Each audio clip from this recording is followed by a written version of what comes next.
shopping. Ito yan guys, kumuha ko ng pampatulog, no.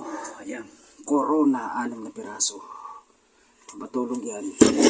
Siyempre, pag nauhaw tayo, kumuha na rin ako ng tubig.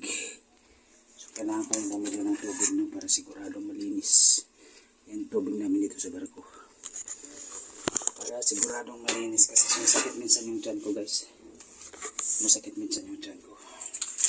Ilagay lang natin sa baba. Hindi siya malamig kasi para sarap inumin, no? So ilagay ko muna sa ref to. Lagay ko muna sa ref.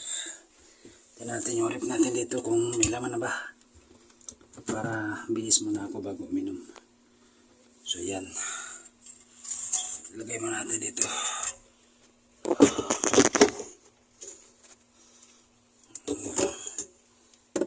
Tanggal na yung isa. Ayan. Ayan. Sarado muna natin. So bihis muna ako guys bago ako magtagay. Siguro isang bote lang, 2 bote, tama na yung pampatulog, no. So babay muna.